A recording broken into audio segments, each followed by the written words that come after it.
This bulletin proudly brought to you in association with Alex Campbell's Menswear.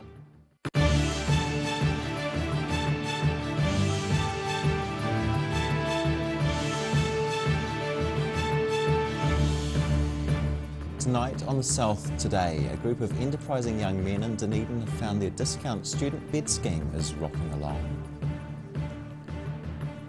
Ella, the OUSA support dog, may just be New Zealand's next top dog with a job.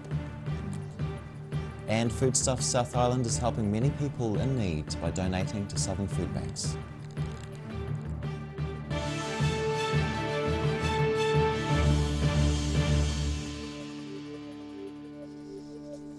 Tēnā koutou katoa namihi o te ahiahi nei, kia ora, I'm Simon Anderson.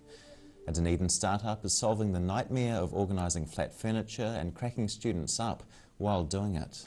Former Otago University students Angus Syme and Cameron Lee co-founded the Flat Pack company while in their first year at Cumberland College Residential Hall in 2018, where they lived 2 doors apart. What began as a bedroom business is now a fully fledged business fitting out bedrooms. Creators Angus Syme and Cameron Lee co-founded the Flat Pack company a few years ago and employed a couple of social media savvy guys to help them market their beds to students.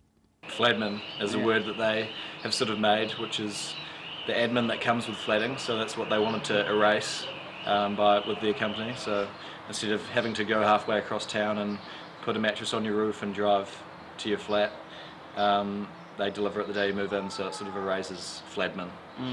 Yeah. Just cancels it altogether, really. Yeah.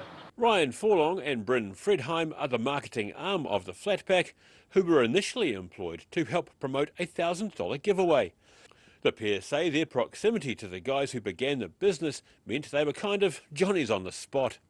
Well, we were in the same hall as Cam and Angus in Cumberland, and we've lived with Angus every year since flatting, so we've sort of always been around the Flat Pack, but not involved until like last year. We made a little flat Instagram, which was just for funny videos, and Angus had the idea this year that why don't you guys make a giveaway video and see how it goes, and it went really well, so from then on it was just like a video a week sort of thing, which wasn't really feeling like work.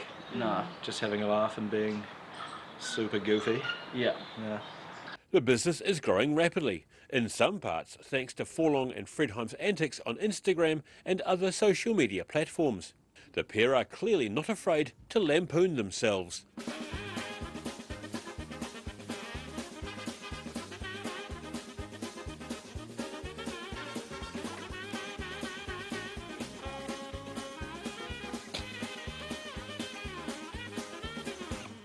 The kit set beds come in cardboard boxes standing at the height of an average person. And Flat Pack creators say it takes about 15 minutes to assemble a bed. Service is to deliver it the day you move in, and we'll carry it into your room for you if it's up the stairs or whatever. Takes about 15 minutes to set up. It's really straightforward, so it's not part of the process. The Dunedin startup had $5,000 to kick the business off, and so far it's proving very successful. In Dunedin, The South Today. The final word in the history of the Cadbury chocolate factory was written yesterday when demolition crews obliterated the name above the doorway to the former building.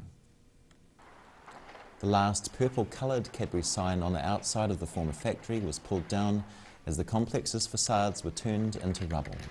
Demolition contractor Ceres is expected to level all of the walls along the Cumberland Street side this week, with the Castle Street frontage expected to be knocked over next week. The demolition team will continue processing material on site after that, crushing and stockpiling the concrete rubble. The demolition works should be mostly completed by the end of next month. Licking and sniffing your work colleagues and clients is generally not acceptable behaviour in a busy office, but on the rare occasions when Ella does it, exceptions are made because the K9 Otago University Students Association student support worker is good at her job. They say every dog has its day, but Ella, the OUSA support dog, even has her own business card.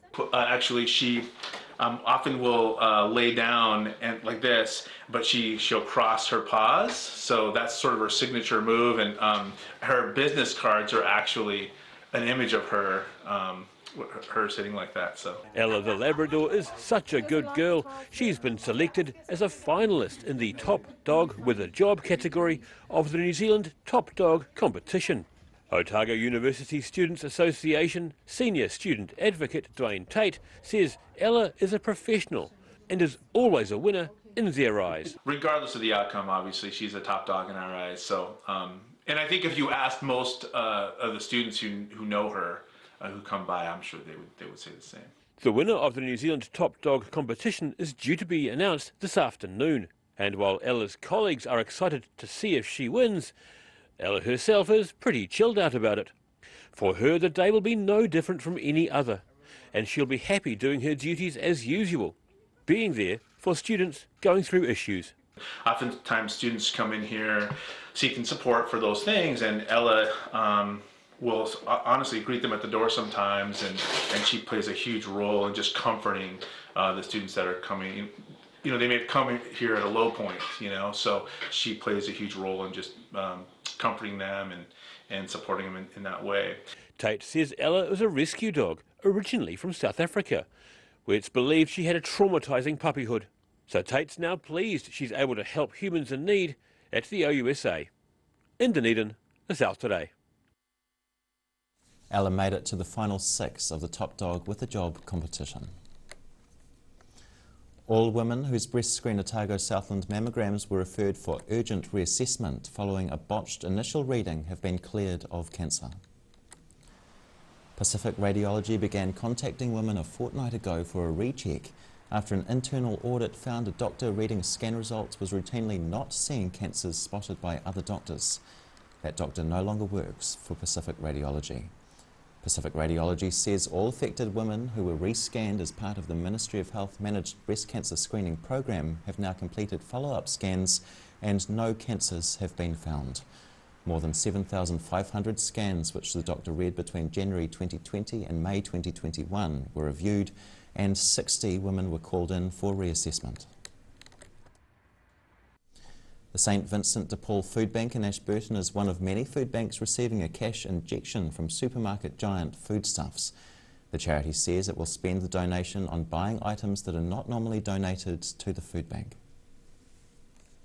Donna Collins, who is the manager of the St Vincent de Paul Food Bank in Ashburton, says it's very satisfying preparing food parcels for those in need. While appeals for tinned food, which are called Toot for Taka in Ashburton, help the charity stay stocked with canned food, St Vincent de Paul also counts on money raised from its charity shop to buy extra necessities to help needy families during hard times. Generally a food parcel, is the design of it is to carry you over to your next grocery day or next payday. If you've experienced a high power bill or haven't been paid as much, especially through COVID, haven't been paid as much by your bosses. Each of these cardboard boxes will go to a family in need, and Collins says it's not easy for people to swallow their pride and ask for a handout. It must be very, very hard to admit that you actually need someone to pay for your groceries. It's a pride thing. You know, a lot of people would struggle at that. So a lot of our referrals do come through other people, like so a neighbour or a family member. This winter, Foodstuffs, which is behind grocery stores such as Pack and Save, New World and Foursquare, is giving $100,000 to food banks across the South Island, with the Ashburton St Vincent de Paul receiving almost $3,000. We use the money to buy groceries, so the food grant is just making that money go even further, which is fantastic. Collins says the money will go towards items that the food bank normally has to buy, such as frozen goods and even items for the bathroom. They get a toothbrush, soap and toothpaste. In a male's pack they get male deodorant, but a female's pack they get the hygiene products that the ladies need monthly, as well as shampoo and conditioner and all the stuff that the others get as well. So because they're always something that people struggle to buy as well as your groceries. Foodstuff says their gift of cash is in response to food banks struggling to meet community demand during the current COVID-19 outbreak. In Ashburton, the South Today. Still to come on the South Today, good news for plans to clean up a South Dunedin toxic pit, and we catch up with a local poet who's won a major prize. Ka kite a konei.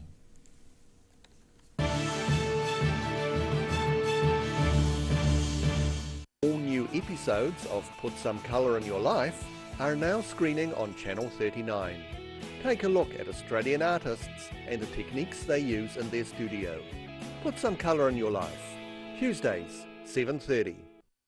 If you're at risk of developing melanoma skin cancer, you owe it to yourself to have a mole map. Mole map is coming to your area. Phone today to make an appointment. It could save your life. Every reason, every season, we're proud to dress the region. Alex Campbell Menswear, it fits.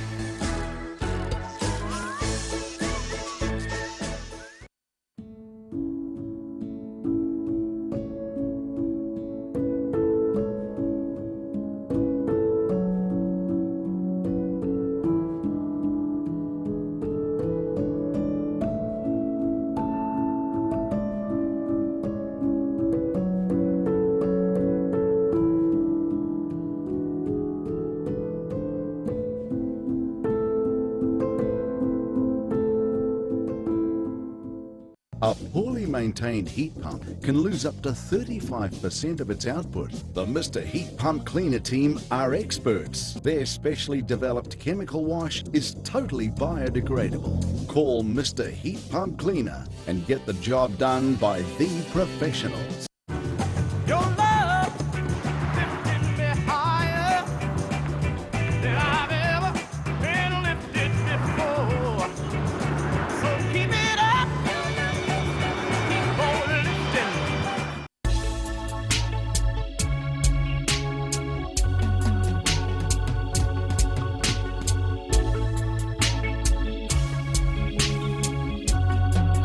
Hey, what have you got? Okay.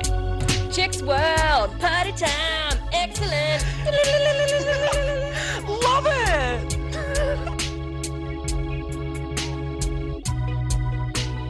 Chicks World.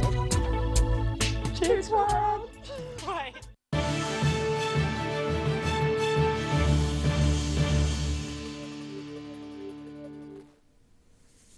Nā mai anō, welcome back.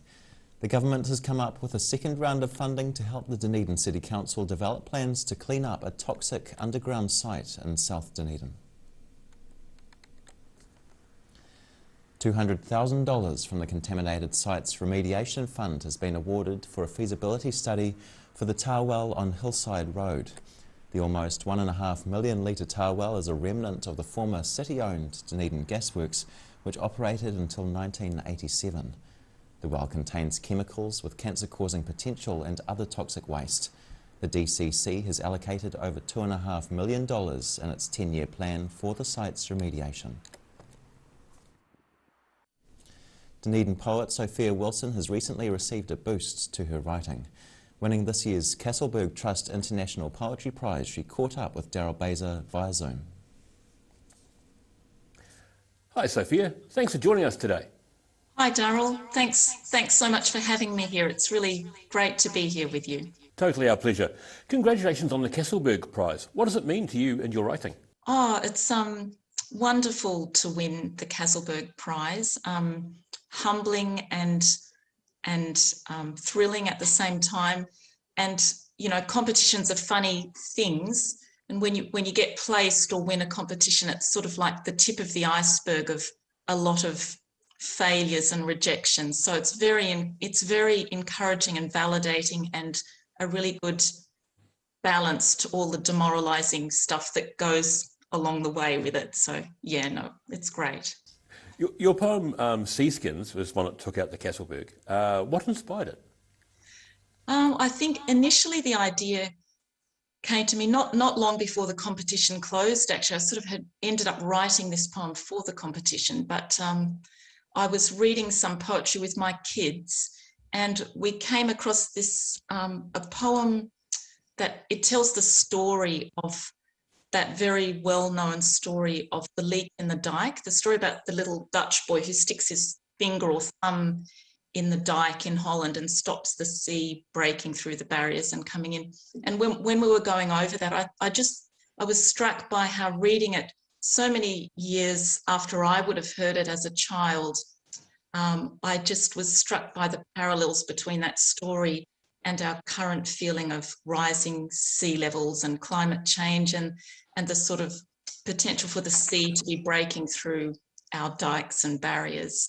And a lot of my poems are sort of inspired by concern for the environment. And so it's another environmental poem, but particularly related to the sea. And inspired by that poem about called The Leak in the Dike by Phoebe Carey. Yeah. Excellent. How long have you been writing for? I've always written, I suppose, when I was a lot younger. I liked writing, and English, I guess, was always my favourite subject, as it was for a lot of people. But then I had a period of my life, well, a couple of decades actually, where I had no time at all for writing. So I've really only started writing in the last few years, since my kids have got out of nappies, and yes, it's a sort of recent thing, maybe four years, something like that. Yeah. So, what inspired you to start writing again? Was it just the whole thing of different development, different kids, your kids at different development stages, that sort of thing, or? I think.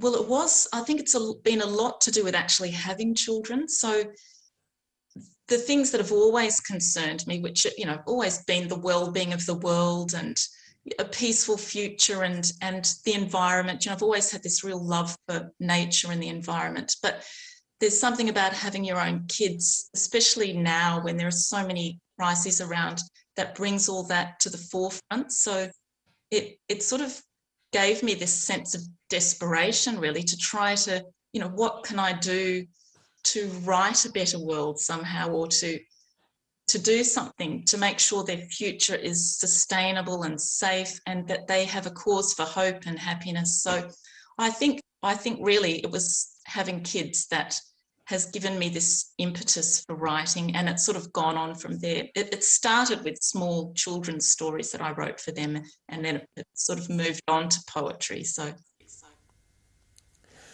Brilliant. For some people, creative arts will always be just a pastime.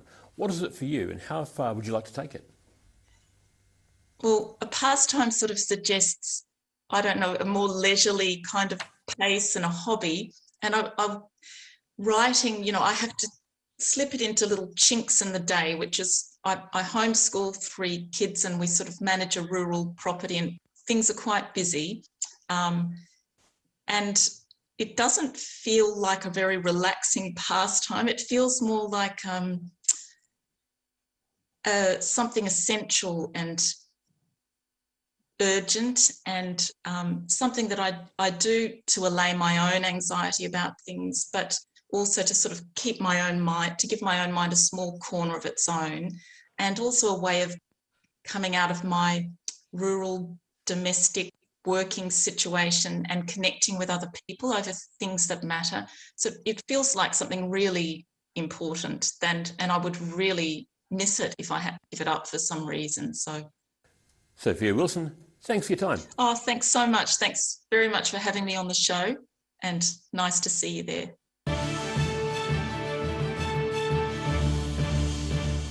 All new episodes of Put Some Colour in Your Life are now screening on Channel 39. Take a look at Australian artists and the techniques they use in their studio. Put Some Colour in Your Life, Tuesdays, 7:30. Every reason, every season, we're proud to dress the region. Alex Campbell Menswear, it fits. If you're at risk of developing melanoma skin cancer, you owe it to yourself to have a mole map. Mole map is coming to your area. Phone today to make an appointment. It could save your life.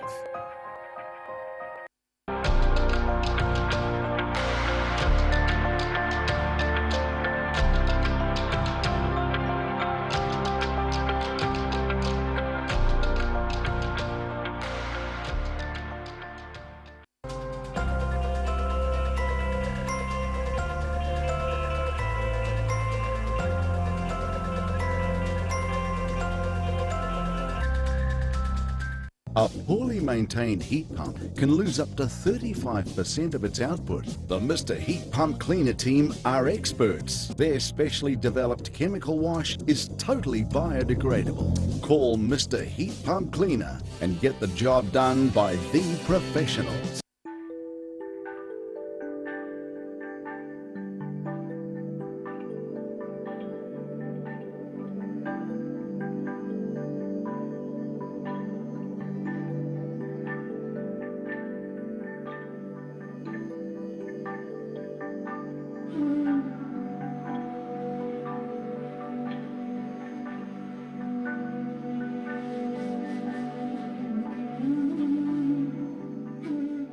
MTF Finance can help you turn the key on your next vehicle with a loan made just for you. TCs and lending criteria apply.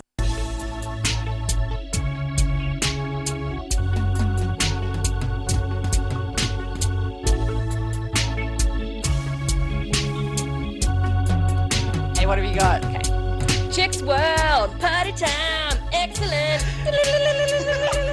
Love it.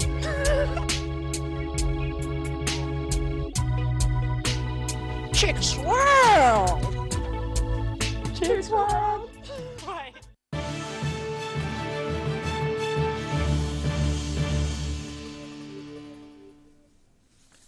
Hoki mai noa. Avant-garde fashion garments that were collected by a Central Otago farmer are set to be displayed in Lower Hutt. Naseby farmer Eden Hoare amassed a collection of almost 300 fashionable clothes from the 1970s and 1980s. The collection was bought by the Central Otago District Council in 2013. The most striking garments will now go on display at the Dow's Museum in Lower Hutt from December until March next year. And now recapping tonight's top stories on the South today. A group of enterprising young men in Dunedin have found their discount student bed scheme is rocking along as their business grows.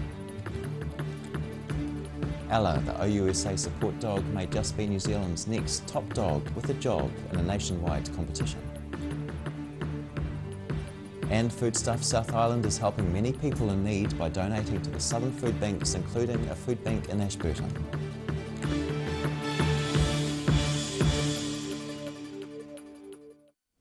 And now for a look at what's happening in tomorrow's ODT, we welcome Craig Page. Kia ora, Craig. Good evening. Huge day at the DCC today. You'll be pleased to know that our councillors are earning their salaries well and truly. Lots of big issues being discussed. The George Street development, that's one of the most contentious issues, I guess. And they have voted 9-5 in favour of turning George Street into a one-way street. Wow. That's from Frederick to Moray Place with traffic allowed to travel south only. So it's going to upset a few people, I would think. It'll be a big change. Yeah, it will. So they also had they also had to vote separately on which way the traffic would go, and south favoured north. It's going to cause a lot of debate, but it will create more space for pedestrians. They're also looking at putting other areas in as well, so other things can be used on those streets rather than just traffic and pedestrians. Right. But it will cause issues with parking again, which fires people up. So sit back and wait for the letters to the editor to arrive, I suspect. And as we speak, councillors are also discussing Three Waters. Of course, that's whether the DCC is going to opt into the government's new scheme. The government's proposing that they're going to take over drinking water, wastewater and stormwater throughout the country and create 4 regional authorities to do that. So they'll be voting on that. Just this week, Christchurch has decided that it doesn't want to take part in it. So it's going to be interesting to see how the DCC votes. We'll have a full wrap of that in tomorrow's paper and online tonight once we know the decision. Our fresh food pages, we focus on lunch. Now it's kind of the underrated meal really. Breakfast and dinner kind of gets all the raps when it comes to the meals. But our wellness advisor Deanna Copeland's telling us it actually is one of the most important meals of the day. Important to eat properly in the middle of the day so you don't go dozing off at work in the afternoon, which I've seen a few people do over the years. So she comes up with some quick and nutritious meals to get you through the day. Great. Company owners will be pleased to hear that. And just finally, sport, we've got success for Otago paddler Finn Butcher, and that claimed silver in the Extreme Sail in the World Kayaking Champs. Amazing, I saw it on television actually, and yeah, quite spectacular. Second behind an Olympic kayaker from back at the Rio Olympics. They've done a really good job. This is going to be an Olympic sport in 2024, so yeah, good. Hopefully he's going to be around and do well for that. Awesome So wish stuff. him all the I best. hope so. Yeah. Good one. Thank you. Thank you, Craig. And time now for a look at the weather. Tonight's weather proudly brought to you by Mole Map. Starting with today's Southern View, one of the many scaffolding crews in Dunedin.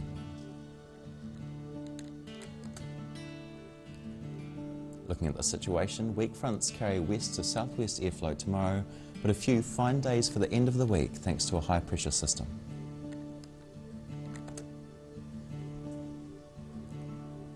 Heading to the northwest of the South Island, it's rain for both Westport and Greymouth tomorrow on 12 and 13 degrees. Sunny at the top though, a pleasant 17 degrees for Nelson and perhaps a pleasanter 18 for Blenheim.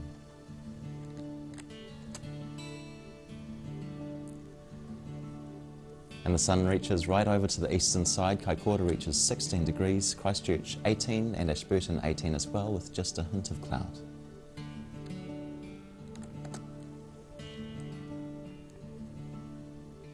Looking at what's in store for the southern towns, showers everywhere with some wind, fresh southwesterlies in Lumsden and Gore on 14 degrees and fresh westerlies for the Catlins and Malclutha on 15.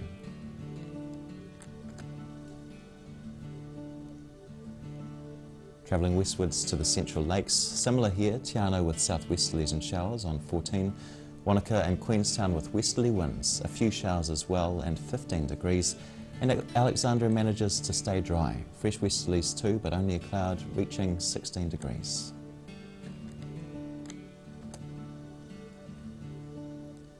Heading further north, westerlies across the region, a few showers hit Omarama on 15, Twizel escapes with only cloud on 16 degrees. And it's fine along the coast, Timaru and Oamaru reaching 18 degrees.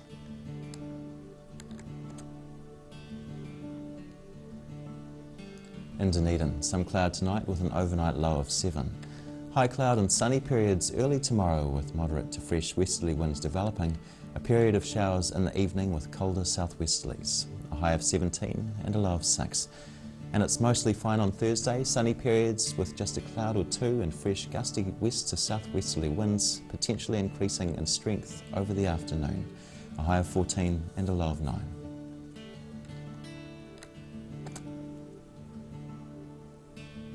And to Invercargill, cloud increasing tonight and westerlies freshening, an overnight low of 7. Cloudy tomorrow too with early showers clearing briefly while westerlies decrease. Colder southwesterlies freshen during the afternoon, bringing more showers. A high of 15 and a low of 6. And showers clear on Thursday as strong, cold southwesterlies decrease during the day. A high of 13 and a low of 2 degrees.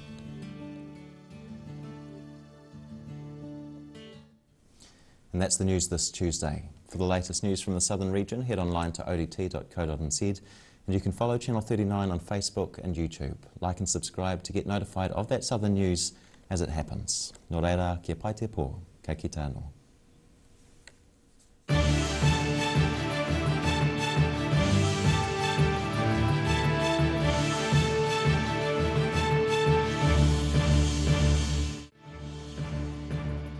This bulletin proudly brought to you in association with Alex Campbell's Menswear. Supporting local content so you can see more of New Zealand on air.